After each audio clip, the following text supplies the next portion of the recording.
Señor conoce nuestras sendas y nuestra confianza debe estar puesta solamente en Él. Fiquémonos en Lucas capítulo 12, hermanos, del versículo 3 al versículo 21. Definitivamente este es uno de esos de estos textos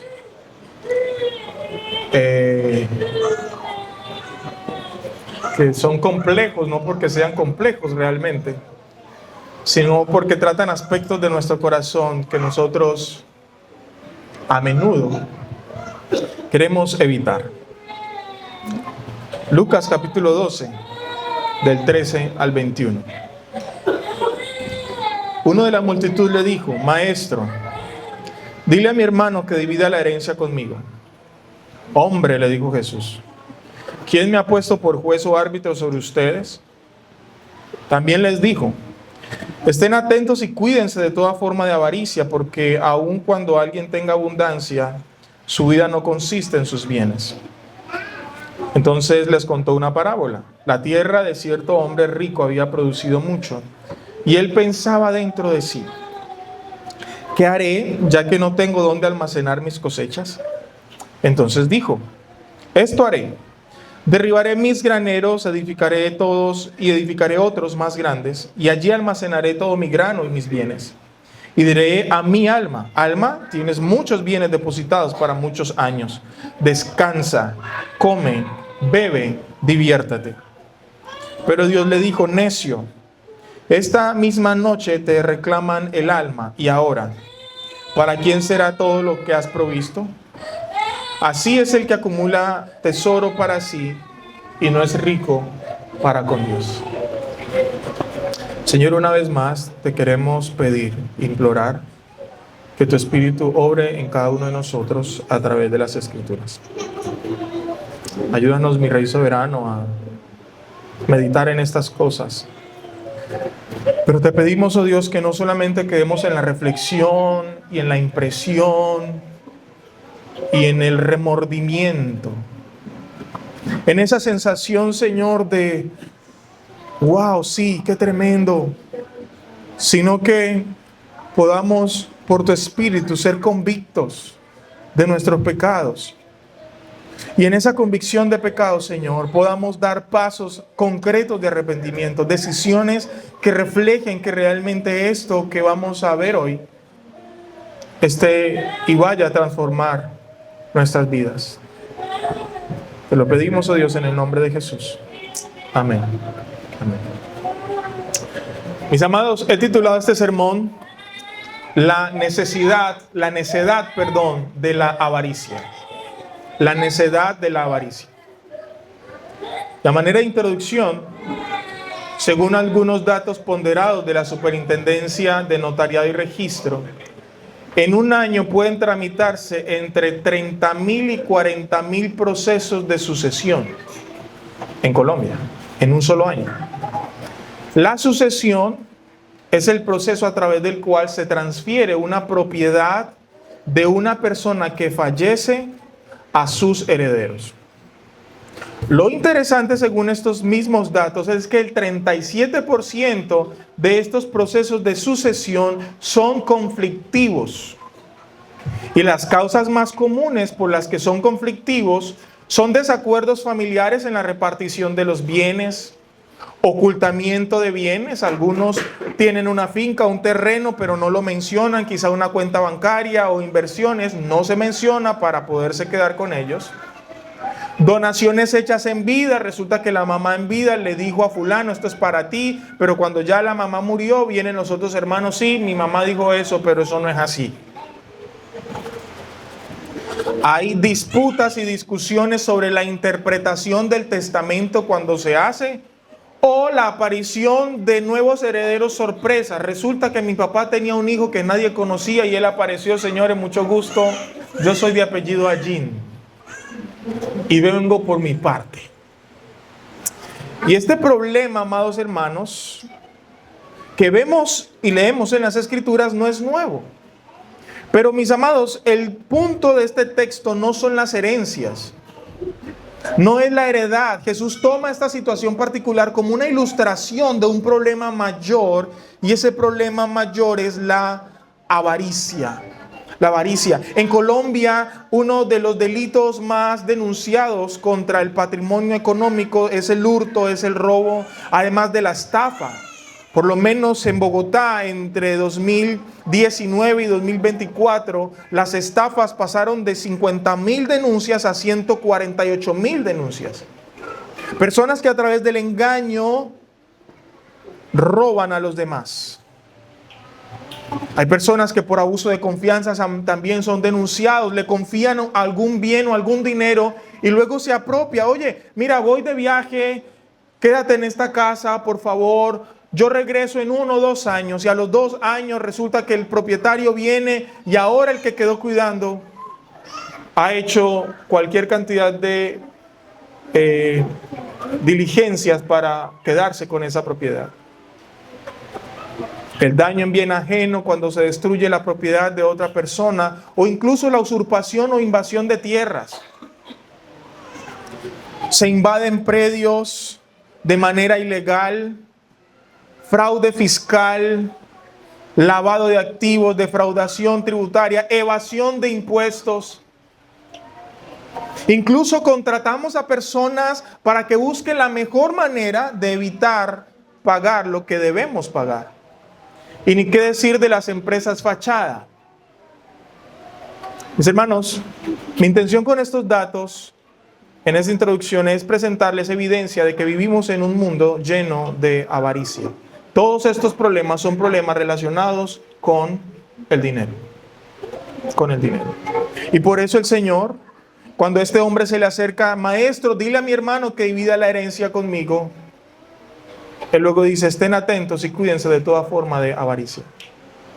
El punto es esto, hermanos. Debemos cuidarnos de toda forma de avaricia, porque la verdadera vida consiste en ser rico para con Dios, no en acumular riquezas materiales.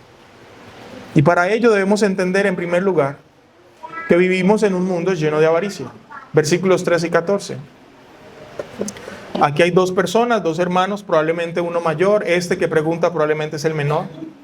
En la ley habían normas en relación a la partición de las herencias, y quien tenía la prelación en esta época era el primogénito, es decir, el primero en haber nacido. Quizá estas personas estaban dividiendo mal, quizá el primogénito, como el que tenía ese privilegio, no estaba repartiendo como era que se debía repartir la herencia. El punto es que este hermano menor va donde Jesús y le dice, oye Jesús, dile a mi hermano que divida la herencia conmigo. Había normas. Era habitual que las personas se acercaran a los rabinos para pedirle opinión o que pudiera mediar en asuntos civiles. Y de esta manera se reconoce de manera sucinta que Jesús es un rabino, un maestro con la sabiduría suficiente para poder solucionar este problema. Sin embargo, pese a las expectativas de este hombre, Jesús responde diciendo que él no va a mediar en eso. Que él no ha venido para resolver problemas y situaciones civiles como la división de una herencia. En el capítulo 19 de Lucas, verso 10 dice, porque el Hijo del Hombre ha venido a buscar y salvar lo que se había perdido. Él no vino a solucionar problemas civiles. El propósito principal con el que vino Jesús fue a salvar a pecadores. Estos problemas probablemente correspondían a otra jurisdicción. Habían jueces ahí en Israel que pudieran ir ellos a mediar esa situación. Yo no estoy para este tipo de cosas, hermano, le dice Jesús a este hombre. Entre otras cosas, porque la motivación detrás del pleito no era tanto la búsqueda de justicia, sino la codicia. Que esa es la raíz del problema de este hombre. Era la codicia. Amados hermanos, vivimos en un mundo donde constantemente nos enfrentamos a temas de dinero. Como lo vimos en la introducción. Los hurtos, los robos, los secuestros, todo está mediado por dinero. Y mucho de eso está motivado por la avaricia y la codicia. Y esto, hermanos, nos tiene que mostrar y nos lleva a pensar en que la forma como nos relacionemos con el dinero habla mucho de quiénes nosotros somos. El manejo de su dinero, la forma como lo consigue, cómo lo gasta. ¿Cuál es la actitud con la que lo consigue y la actitud con la que lo gasta? Sus deseos, incluso sus fantasías sobre el dinero, serán un termómetro de tu vida espiritual. ¿Por qué? Capítulo 12, verso 34. Porque donde esté el tesoro de ustedes, allí también estará su corazón. El manejo de su dinero reflejará cuáles son sus prioridades, lo que más le importa a usted. Cuando usted revisa su presupuesto en cosas que no son esenciales, allá donde va su dinero, eso refleja cuáles son sus prioridades. Si hay algo que es tan privado y tan íntimo, como incluso la vida de intimidad en el matrimonio, es la vida financiera. Cuando alguien le pregunta a usted, venga, ¿y usted cuánto gana? Usted siente que esa pregunta es una pregunta atrevida. ¿Y por qué? Porque usted sabe que eso es de suma privacidad. Y porque es de suma privacidad, como refleja lo que hay en sus corazones, precisamente por eso, ahí, la manera como usted lo maneje, va a reflejar quién es usted. Y eso es lo que vemos en este hombre. En lugar de preguntarle a Cristo cómo puedo ser salvo por todos los milagros que ha hecho, por todas las enseñanzas, en lugar de aprovechar esa oportunidad en la multitud que está siguiendo a Jesús, lo primero que se le ocurre es decir, oye, mira, yo tengo una herencia y mi hermano no me quiere dar mi parte. Oye, tú, en lugar de aprovechar eso para otra cosa, lo primero que piensas es en plata, es en dinero. Eso habla de él. Él tiene un corazón lleno de avaricia. Vivimos en un mundo lleno de avaricia. En segundo lugar, el Señor nos advierte contra esta avaricia. Versículos 15 al 20. También les dijo, estén atentos y cuídense de toda forma de avaricia, porque aun cuando alguien tenga abundancia, su vida no consiste en sus bienes.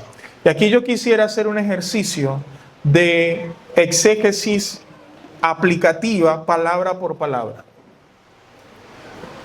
Estén atentos. Esa palabra atentos en su traducción significa vigilar cuidadosamente.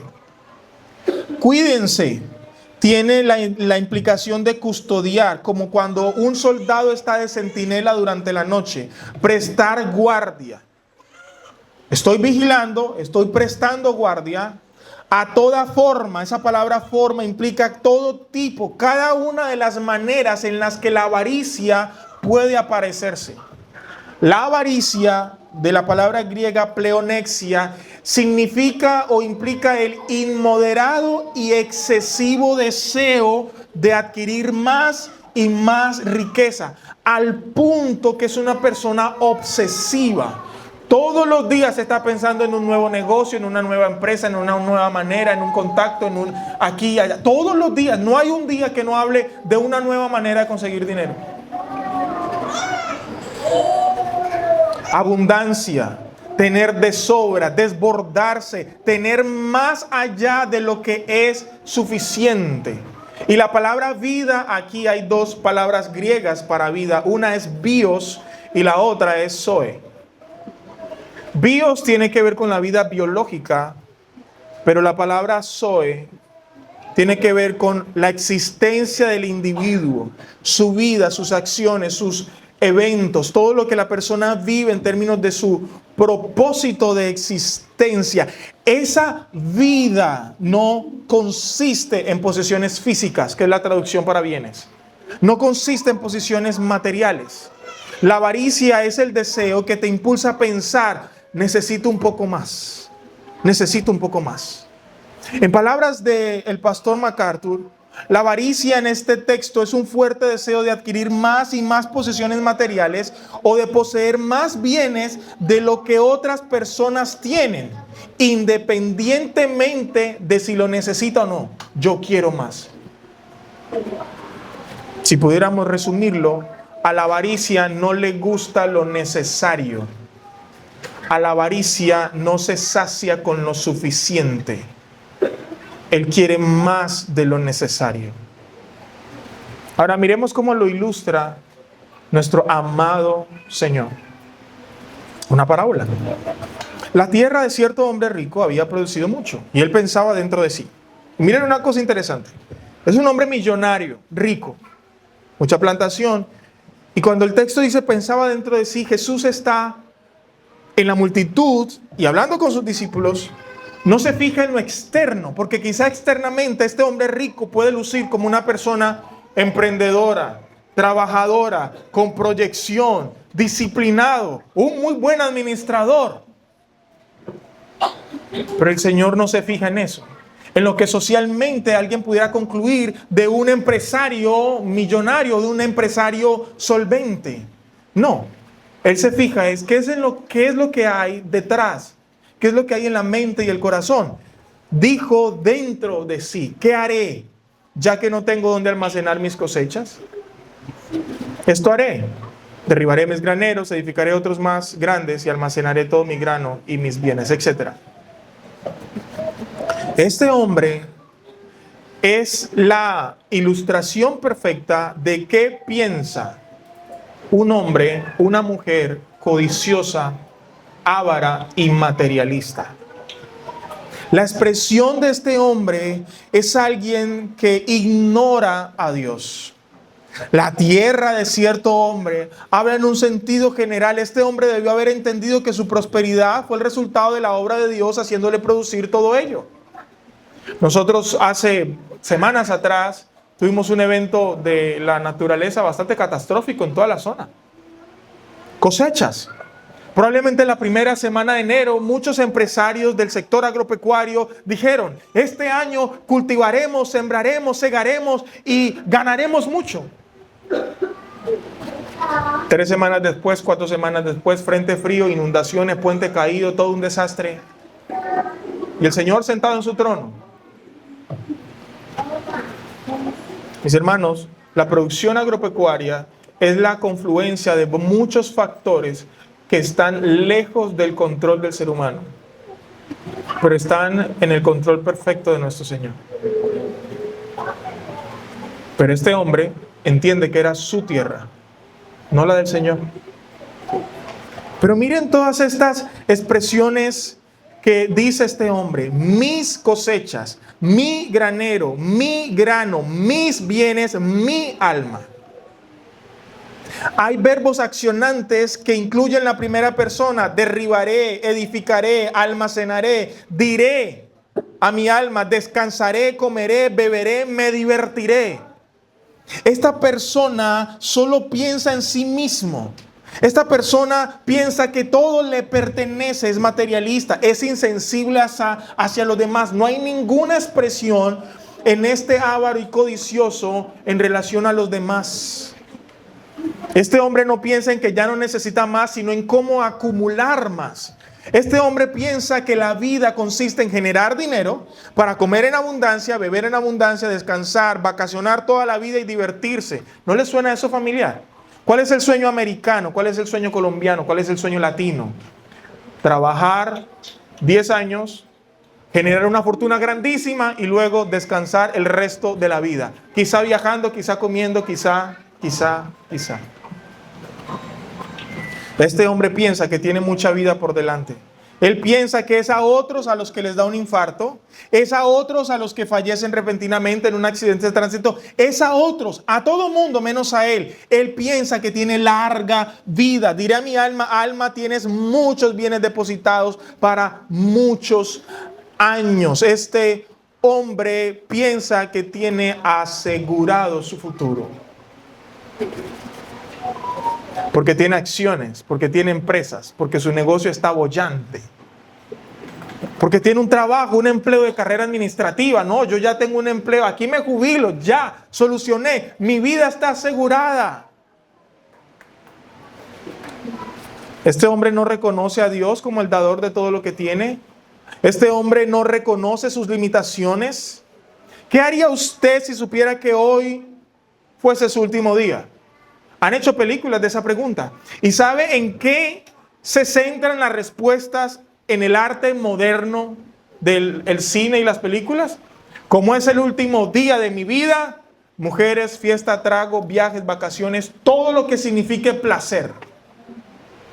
Pero ¿qué tal si cambiáramos la pregunta y dijéramos, oye, hoy es tu último día aquí, porque mañana vas a enfrentar el juicio? Te vas a ver cara a cara con Dios. Probablemente nuestra percepción de la vida cambiaría un poco.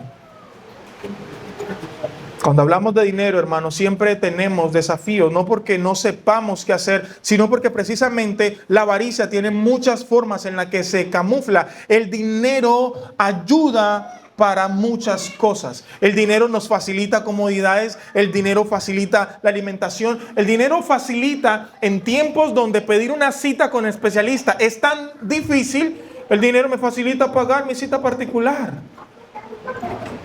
El dinero facilita que durmamos tranquilos. El dinero facilita que en la noche donde no hay comida simplemente vamos al supermercado de 24 horas y compramos. El dinero facilita el día que uno está estresado. Ay, no, estoy estresado. ¿Qué quieres? ¿Para dónde quieres ir? No, me quiero ir como para Cartagena. Vámonos para Cartagena. Y nos relajamos un rato. El dinero facilita muchas cosas en esta vida y muchas de ellas no son pecaminosas. Por eso la avaricia es fácilmente camuflable. La Biblia, amados hermanos, no condena el dinero en sí mismo. En ese sentido es bueno, es neutro. Una persona con mucho dinero construye hospitales y colegios, mientras que otros con el mismo dinero financia grupos terroristas. Dios creó el oro, la plata, los diamantes, las joyas preciosas. Él fue el que las creó. Dios creó las riquezas. En la Biblia encontramos múltiples ejemplos de hombres y familias sumamente ricas. En el caso de Job, en el capítulo 1, verso 3. Su hacienda era de 7,000 ovejas, 3,000 camellos, 500 yuntas de bueyes, 500 asnas, muchísima servidumbre. Aquel hombre era el más grande de todos los hijos del oriente. Eso sería hoy un jeque de Dubái. Eso sería Job el día de hoy. Abraham, en Génesis capítulo 13, verso 2, Abraham era muy rico en ganado, en plata y en oro. Isaac, su hijo, capítulo 26, verso 13 de Génesis. Isaac se enriqueció y siguió engrandeciéndose hasta que llegó a ser muy poderoso. Jacob, en Génesis 30, 43. Así prosperó el hombre en gran manera y tuvo grandes rebaños y siervas y siervos y camellos y asnos. Booz, en Ruth, capítulo 2, verso 1, Noemí tenía un pariente de su marido, un hombre de mucha riqueza de la familia de Elimelech, el cual se llamaba Booz. Ni qué decir de Salomón. En primer libro de Reyes 10:23, así el rey Salomón llegó a ser más grande que todos los reyes de la tierra en riqueza y sabiduría. José de Arimatea, en el Nuevo Testamento. José de Arimatea fue el hombre que bajó a Jesús de la cruz del Calvario, cuando ya Jesús murió. Y mire lo que dice el texto: al atardecer vino un hombre rico de Arimatea llamado José, que también se había convertido en discípulo de Jesús. O sea que hay hombres ricos y cristianos. O mejor dicho, hay cristianos que son ricos. Si es que el problema que plantea la Escritura no es el dinero, no es la abundancia. Incluso la Biblia dice que parte de la recompensa por la obediencia puede traer riquezas materiales. En Deuteronomio capítulo 15, versos 4 y 6 dice: sin embargo no habrá menesteroso. Esa palabra menesteroso se puede traducir como pobre. No habrá pobre entre ustedes, ya que el Señor de cierto te bendecirá en la tierra que el Señor tu Dios te da por heredad para poseerla. Observa: si solo escuchas fielmente la voz del Señor tu Dios para guardar cuidadosamente todo este mandamiento que te ordeno hoy, pues el Señor tu Dios te bendecirá como te ha prometido, y tú prestarás a muchas naciones, pero tú no tomarás prestado, y tendrás dominio sobre muchas naciones, pero ellas no tendrán dominio sobre ti. El dinero entonces provee en muchos sentidos seguridad alimentaria, vestido, bebida. El dinero provee prestigio, estatus, comodidades, poder, influencia, reconocimiento. Y además, en muchas circunstancias, el dinero provee consuelo incluso para el que está estresado. El otro día veía un meme que decía: bueno, yo prefiero llorar en un Ferrari que en la calle. Como hablando de sí, yo prefiero llorar pero con mi Ferrari. Yo lloro pero en mi casa. Debido a esto, amados hermanos, a que el dinero provee tanto, es recurrente que nosotros, que constantemente buscamos estas cosas, caigamos en la tentación de creer que realmente en el dinero encontraremos verdadera satisfacción. Dios lo sabe. Y de hecho, en Deuteronomio 8, del 11 al 14, advierte, dice el Señor: cuídate de no olvidar al Señor tu Dios, dejando de guardar sus mandamientos, sus ordenanzas y sus estatutos que yo te ordeno hoy. No sea que cuando hayas comido y te hayas saciado y hayas construido buenas casas y habitado en ellas, y cuando tus vacas y tus ovejas se multipliquen y tu plata y tu oro se multipliquen y todo lo que tengas se multiplique, entonces tu corazón se enorgullezca y te olvides del Señor tu Dios, que te sacó de la tierra de Egipto, de la casa de servidumbre. El dinero tiene la capacidad de influenciar tu corazón para volverte orgulloso y creer que no necesitas a Dios. Por eso es que el Señor Jesús, cuando se encuentra con el joven rico, dice: por eso es tan difícil que un rico entre en el reino de los cielos. No por el dinero, es porque el dinero hace que nuestro corazón piense que como nuestras necesidades son satisfechas a través del dinero, no necesitamos al Señor. Mis hermanos, Dios es el dador y creador de la riqueza. Nosotros deberíamos ser administradores y debiéramos considerarnos como administradores. En el dinero buscamos seguridad, pero la seguridad que ofrece el dinero es una seguridad falsa. Dios nos advierte a no olvidarnos de Él cuando tengamos posesiones. Es la misma advertencia que está en el Antiguo Testamento y es la misma advertencia que nos hace hoy el Señor. Cuídense, estén atentos de toda forma de avaricia. Por la avaricia, por el amor al dinero, Acán, en el libro de Josué capítulo 7, se quedó con parte del botín y vino juicio contra la familia de él y contra el pueblo por haberse quedado con dinero que no le pertenecía. El rey Nabucodonosor sale a su reino, mira a toda la nación de Babilonia y dijo: todo esto lo he construido con mi mano y con mi fuerza. Y el Señor inmediatamente lo convierte en una bestia para que reconozca: todo lo que tú tienes, aún siendo un impío, te lo ha dado el Señor. No te pertenece. Por dinero, por el amor al dinero, Judas traicionaría a Jesús entregándolo por 30 monedas de plata. Por dinero, en Hechos capítulo 5, Ananías y Zafira decidieron amangualarse. Eso se llama concierto para delinquir. Se pusieron de acuerdo para cometer un delito. Vendieron una propiedad, van donde los apóstoles, ellos la vendieron por 500 millones, pero le dijeron a los apóstoles: mira, aquí hay 200 millones, ese fue el precio de la propiedad. Y Pedro lo mira y le dice: oye, mira, esa casa, ¿de quién era? Tuya. Ok, y si tú la vendes, esa plata, ¿de quién es? Tuya. Eso es tuyo. El Señor te lo dio para administrarlo. Y ahora tú vienes aquí a actuar diciendo que es un precio cuando ese no es. ¿Quién te incitó? ¿Por qué te incitaste a mentir contra Dios, contra el Espíritu Santo? ¿Y sabe qué le pasó a Ananías? En ese mismo instante murió. Y eso pasó en el Nuevo Testamento, hermano. Eso no fue el Antiguo. Y luego vino Zafira, que no sabía nada. Oye, Petrovsky, no dije Petrovsky. Aquí está la plata. Pero esa no fue. Y también murió. Avaricia, codicia. Mis hermanos, el amor al dinero es idolatría. Efesios capítulo 5, verso 5. Porque con certeza ustedes saben esto, que ningún inmoral, impuro o avaro que es idólatra tiene herencia en el reino de Cristo y de Dios. Colosenses 3:5, por tanto, consideren los miembros de su cuerpo terrenal como muertos a la fornicación, la impureza, las pasiones, los malos deseos y la avaricia, que es idolatría. La avaricia es hacer del dinero un Dios en quien nosotros buscamos plenitud, confianza y seguridad. Queremos asegurar nuestro futuro. Por eso el escritor en Proverbios 30, versículo 8 y 9 dice: aleja de mí la mentira y las palabras engañosas. No me des pobreza ni riqueza. Dame a comer mi porción de pan. No sea que me sacie y te niegue y diga quién es el Señor, o que sea pobre y robe y profane el nombre de mi Dios. El apóstol Pablo en Timoteo capítulo 6, verso 8 dice: si tenemos que comer y con qué cubrirnos, con eso estaremos contentos. El dinero es neutro, no es malo en sí mismo. Nuestro corazón es avaro y codicioso. Y tenemos que cuidarnos y ser vigilantes de que la avaricia no copte nuestro corazón, porque cuando suceda eso, vamos a amar al dinero y por amar al dinero vamos a pecar y hacer de él un ídolo, blasfemando el nombre del Señor. Por eso una vez más el Señor dice, cuídense de toda forma de avaricia. Pero hermanos, este es el meollo del asunto. Este es el punto del texto. La Biblia dice, si tenemos que comer y con qué cubrirnos, con eso estaremos contentos.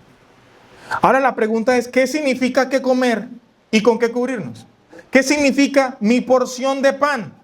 Porque para un tipo de persona lo necesario es comer salmón en 7 variedades de quesos todos los días.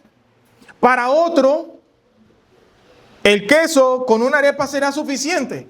Para otros arroz y huevito. Y para otro, por lo menos comer el almuerzo para él será suficiente. Para unos lo necesario es un lote en su casa de madera, pero para otros será un lote de 2.500 metros cuadrados, con 600 metros construidos, con parqueo para 5 carros. Eso para una persona es suficiente. Para alguien será suficiente ir de vacaciones a Necoclí, pero para otros será suficiente solo si va a Dubái. Y entonces la pregunta es, ¿qué es lo suficiente? ¿Qué es lo necesario? Y la manera como respondemos esa pregunta también muestra cómo la avaricia se camufla tan fácilmente. Oye, pero como en algún momento, y eso lo saben mucho los psicólogos comerciales, los psicólogos comerciales, los que se especializan en esa área, saben cómo explotar los deseos y fantasías del ser humano. Una de las campañas publicitarias que hizo el éxito hace muchos años fue, si la tienes, lo tienes. Eso es avaricia. Es una vocecita diciéndote, oye, pero tú la tienes. Tienes la tarjeta, son 5 millones de cupos. ¿Qué está haciendo esa plata ahí sin hacer nada? Go ahead. Vamos, dale, adelante. Compra, gasta, invierte. Nuestro criterio para definir lo que es necesario, amados hermanos, lastimosamente, es psicológico y subjetivo. Y en muchos casos lejos de lo que es realmente bíblico.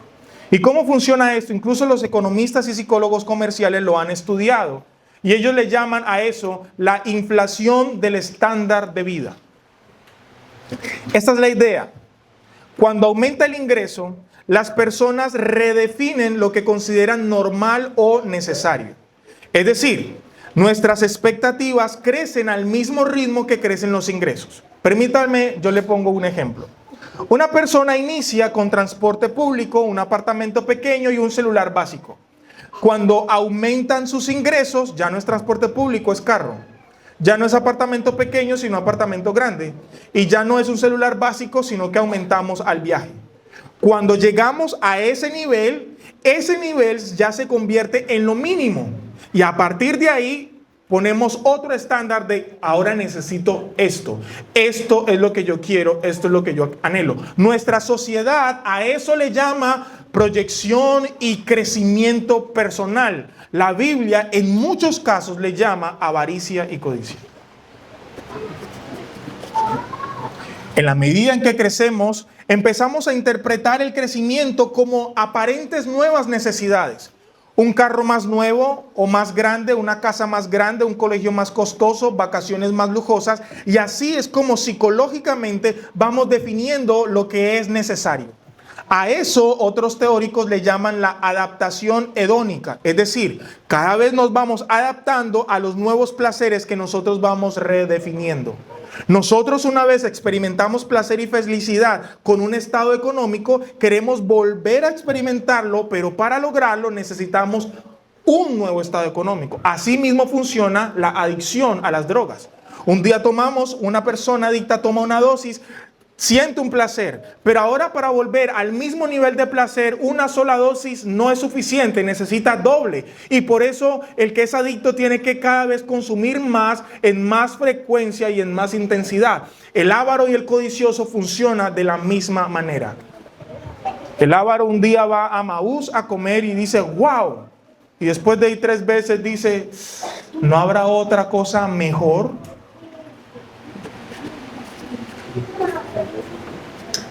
Y así nos vamos yendo y nos vamos yendo, y muchas de estas cosas las hacemos ver como necesarias, pero realmente no lo son.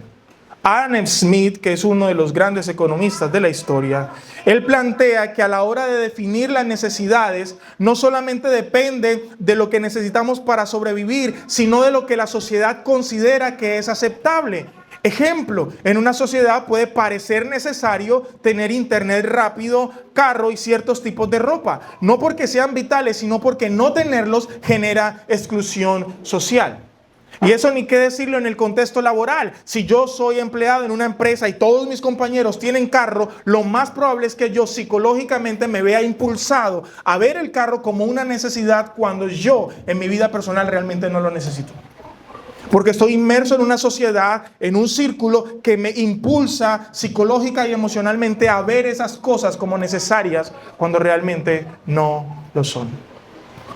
En Colombia tenemos fantasías para hacernos ricos, ganarnos la lotería, montar un negocio pequeño y de repente eso pegó y nos volvimos millonarios. Muchos fantasean con traer muchas cosas baratas de Temu y venderlas al triple.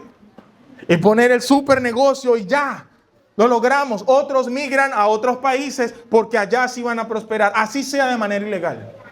Así arriesguen sus vidas, pero la motivación es el dinero. En algún momento le hacían la pregunta al pastor Miguel sobre qué pensaba de eso. Y alguien decía, pero pastor, es una persona que está tratando de sobrevivir, buscando nuevas oportunidades. Y él decía, si esa es la única manera de hacerlo, ¿por qué los otros 30, 40 millones de personas que están en ese país siguen en ese país? Él decía, seamos honestos, mucha de la motivación que tenemos ahí es la avaricia del corazón. Hermanos, el Señor nos está diciendo, cuídense de eso. Él nos está dando una advertencia. Cuídense de eso. ¿Y saben por qué? Porque si ustedes notan, ninguna de estas cosas son pecados en sí mismos. ¿Hay pecado en comprar un vehículo? ¿Hay pecado en adquirir una casa? ¿Hay pecado en querer más ingresos? No, no hay pecado. Pero la motivación, por eso es que el texto enfatiza, pensaba dentro de sí. No tiene que ver con lo que se hace, sino con lo que habita en nuestro corazón. Es el dinero el que tiene control. ¿Qué piensa Dios de una persona así? Que es una persona necia. Necia. Necia. Y este es nuestro tercer punto, la necedad de la avaricia. Versículo 20, pero Dios le dijo, necio, esta misma noche te reclaman el alma y ahora, ¿para quién será lo que has provisto? Una persona necia en el Salmo 14:1 dice, el necio ha dicho en su corazón, no hay Dios. La avaricia en el corazón es tan grave, hermanos, que es puesta en el mismo nivel de necedad de aquel que niega a Dios. ¿Por qué? Porque el avaro vive como si Dios no existiera. Piensa que todo le pertenece, que tiene asegurada una larga vida, que todo lo que hace y produce es para sí mismo. Pero el Señor dice todo lo contrario, tú no eres dueño de nada. Yo soy quien te da absolutamente todo lo que tienes. Es más, yo soy quien dice cuánto tiempo vas a vivir. Todo lo que tú haces y todo lo que tú produces lo usaré para mis propósitos. Es más, cuando te mueras te darás cuenta que invertiste 70 años de tu vida en construir un patrimonio que al heredero que le va a tocar en una semana se lo va a gastar. Y todo lo que tú luchaste, todo el sudor de tu frente, el dolor de espalda, las madrugadas, los trasnochos, todo, el heredero se lo gastó en una semana. Por eso el que piensa así es necio. La avaricia de nuestro corazón hace que estemos decidiendo entre cambiar nuestra alma por dinero. Literalmente, esta noche te reclaman el alma. Es una comparación interesante. ¿Tu alma vale todas estas riquezas materiales? ¿Tu alma vale este tipo de vehículo, esta casa? realmente sabio, y eso lo vamos a ver en el próximo sermón, afanarnos de manera obsesiva buscando qué comer y qué vestir, cuando nuestra vida incluso es incierta? Mis hermanos, el Señor dice, dejen de vivir así. Cuídense de toda forma de avaricia. Dios es dueño de todo. Cristo, siendo rico, se hizo pobre para que nosotros seamos ricos en Él. El Evangelio nos libera de la avaricia, porque nos recuerda que la verdadera vida la encontramos en nuestro Señor Jesús estando con Él. En el Evangelio encontramos sentido de vida, y con el Evangelio cultivamos contentamiento y gratitud. Aun cuando los demás piensen que somos poco ambiciosos, es que tú no tienes proyección. Hay mujeres que dejan hombres buenos y fieles porque no les ven proyección. Pero detrás de esa palabra lo que hay es que Él no me va a dar plata, Él no me va a dar la vida que yo sueño tener. Y como no me va a dar esa vida, yo con Él no me caso.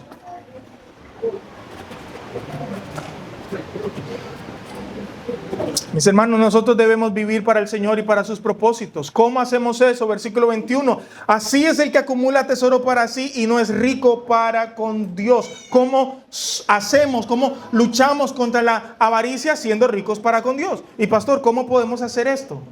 Bueno, si seguimos la parábola como una antítesis, como una cosa contraria, ser rico para con Dios se busca en la medida en que, primero, no busco acumular riquezas. Por el contrario, si tengo lo necesario, miren, amados hermanos, el resto yo lo voy a dar de manera incondicional.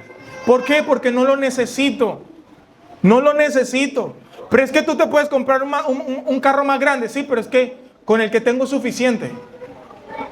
Óyeme, pero ¿qué clase de mentalidad es esa? No busco acumular riquezas, no busco engrandecer más y más mis ingresos, no considero lo que tengo como mío, sino como del Señor. No pienso en mí mismo y en mi satisfacción personal, sino que voy a pensar en las necesidades de los demás. Voy a pensar en el avance del reino en la iglesia. Recuerdo todos los días que mi vida es temporal y daré cuenta de cómo uso no solo mi vida, sino también el dinero que Dios me da a través del trabajo.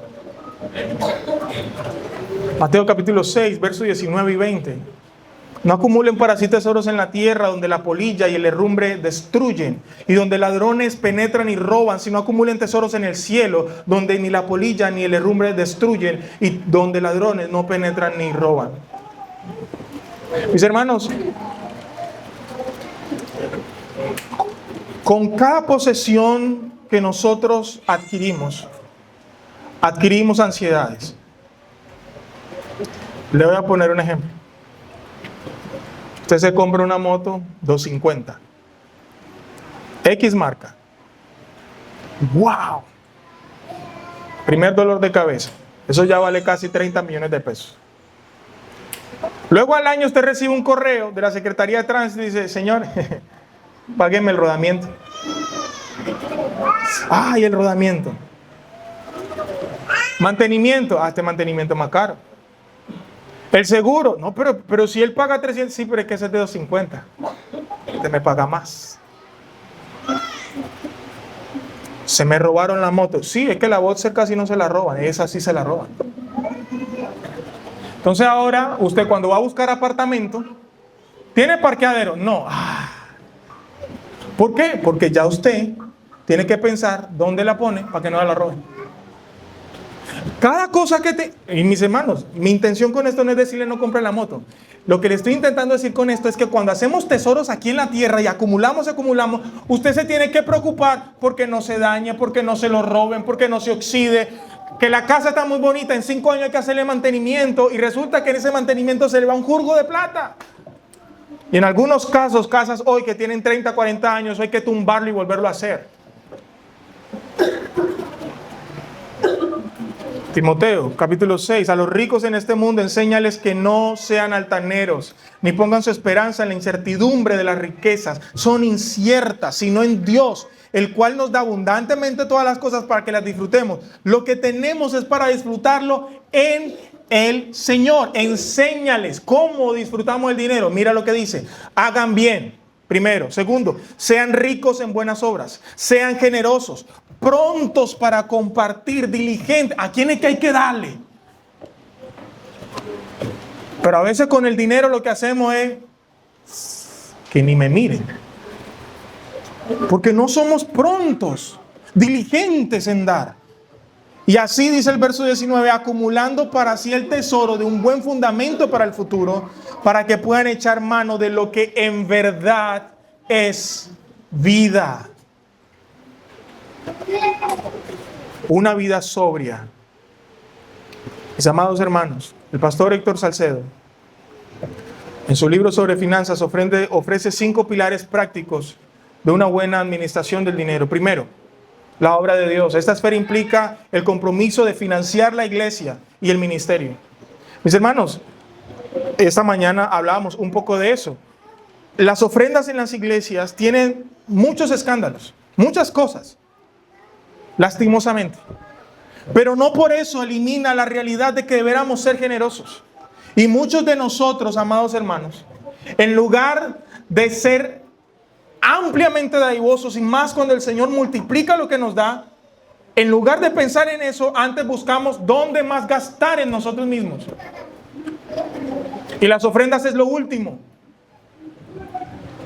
Luchamos en contra del diezmo no porque queramos dar más del diezmo, sino porque siempre queremos dar menos. ¿Por qué? Porque es más importante nuestra ropa, nuestros zapatos, etcétera, etcétera, etcétera. Y yo sé que usted me está entendiendo, que no estoy diciendo que comprar ropa sea malo, sino porque tú, teniendo la opción de autorrestringir el deseo de cosas materiales, cuando puedes hacerlo, tú no lo haces. Antes, al contrario, satisfaces la avaricia. En segundo lugar, hermanos, tenemos que pagar nuestros impuestos. Denle al César lo que es del César. Si usted es empresario, no busque maneras de evadir impuestos. No busque triquiñuelas para evitar pagar y quedarte con más ganancia. No. Con tus empleados, sé generoso con tus empleados. Sé generoso con tus empleados. En tercer lugar, hermanos, nuestra familia. Tenemos que cubrir las necesidades familiares. El que no provee para los suyos ha negado la fe. Nosotros mismos quizás tenemos necesidades personales, cosas propias. Y en quinto lugar, hermanos, la generosidad hacia afuera. El trato con el necesitado. El trato con el que no tiene. Nosotros no debiéramos pensar solamente en nosotros mismos. Es de esa manera que acumulamos tesoro para con Dios. Es de esa manera que somos ricos para con Dios. Y quiero finalizar, hermanos, con algunas preguntas que tú pudieras hacerte para vigilar la avaricia. Primero, ¿esto es indispensable para mantener la vida o la salud? Es decir, si yo no compro o adquiero esto, ¿mi vida está en riesgo? Sin esto, mi familia no podría vivir con una dignidad básica. Es que estoy durmiendo en el piso. Bueno, eso es una dignidad básica. ¿Tienes un colchón? Sí, pero es que este tiene esto. Sí, pero espérate. Te vas a meter una deuda. Pero aquí puedes dormir. Sí. ¿Puedes descansar? Sí. ¿Por qué quieres otro? No, es que tú sabes que me entró una plática extra. En la plática extra estamos pensando más en nosotros. ¿Esto cumple una función esencial como alimento, abrigo, vivienda o salud? ¿Esto es necesario para cumplir mis responsabilidades, por ejemplo, en mi familia, en el trabajo o en el servicio que hago? ¿Esto me permite trabajar o sostener mi familia? ¿Esto facilita mi vocación o simplemente aumenta mi comodidad? Si no tuviera esto, ¿sentiría una frustración razonable? ¿O me resentiría y empezara a quejarme y a quejarme y a quejarme? ¿Estoy buscando esto por seguridad o por estatus? ¿Me preocupa más tenerlo que la honra al Señor? ¿Estoy comprándome esto porque es que los demás lo tienen? ¿Esto aumenta mi libertad o me hace más dependiente del dinero? Las deudas, dice Proverbios, nos hacen esclavos. Porque muchas de tus decisiones ahora tú las tienes que tomar no porque quieras, sino porque tienes que pagar. Para mantener esto necesito trabajar más de lo que es saludable para mi alma o mi familia. Esto me distrae de buscar primero el reino de Dios. Si compro esto, reduzco mi capacidad de dar o ayudar a otros. Este gasto refleja sabiduría o un exceso. ¿Podría vivir bien con una versión más sencilla de esto?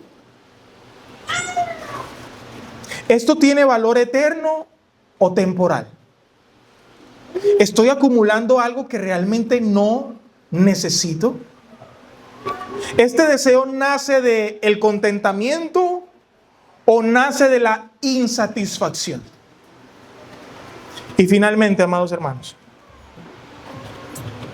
cuidarnos de la avaricia necesitará que muchos de nosotros, y esto es una reflexión personal que cada uno de nosotros debe hacer, cuidarnos de la avaricia necesitará que muchos de nosotros decidamos de forma consciente, intencional y con convicción, escúcheme muy bien, limitar voluntariamente nuestra capacidad de hacer dinero o de retenerlo, porque para nosotros eso sería